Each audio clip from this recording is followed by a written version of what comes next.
రాతోడికి phone చేసి చెప్పగానే తర్వాత బాగి చెప్తూ ఉంటాడు. ఇక బాగి ఇంట్లో ఏడ్చుకుంటూ ఇంకా వెళ్దాం పదా అని చెప్పి రాతోడితో కలిసి హాస్పిటల్ వస్తూ ఉంటుంది.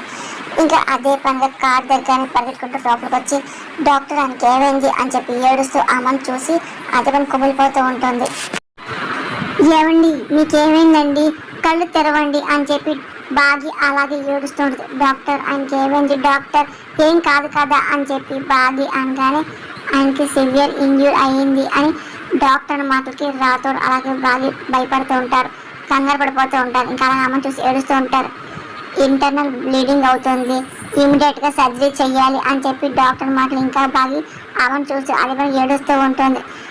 చెయ్యబోయే సర్జరీ చాలా రిస్క్తో కూడింది, కొంచెం అటు ఇటు అయినా పేషెంట్ బ్రెయిన్ డెడ్ అయ్యి కోమాలకు పోవచ్చు అని చెప్పి డాక్టర్ మాటలకి బాగా షాక్ అయిపోతుంది. ఇంకా ఏడుస్తుంటుంది. ఇంకా రాత్రి ఏమైనా అలాగే వింటూ ఉంటాడు. అలాగే ప్రాణ కూడా పోవచ్చు అని చెప్పి డాక్టర్ అంటూ ఉంటారు. ఆ మాటలు ఇంకా బాగా ఇంకా కూలిపోయి ఏడుస్తూ ఉంటుంది.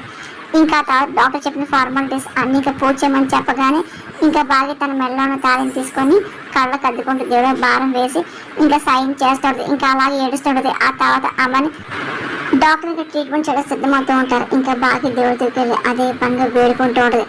మనోరి అంతా పక్కన చూసి గమనిస్తుంటుంది. ఇంకా ఆపరేషన్ థియేటర్కి తీసుకెళ్తారు. ఇంకా డాక్టర్ ఆపరేషన్ చేస్తూ ఉంటారు. ఇంకా బాగా మాత్రం అదే ఏడుస్తూ ఇంకా దేవుడు ఎదురుగా చీట్లు జోడించి ప్రార్థిస్తూ ఉంటుంది. ఇంకా ఆపరేషన్ చేస్తూ ఉంటారు. మనోరేమో టెన్షన్తో అదే పని ఏం జరుగుతుందని చెప్పి నా గురించి చెప్తాను చెప్పి భయంతో అలాగే మొత్తం గమనిస్తూ ఉంటారు.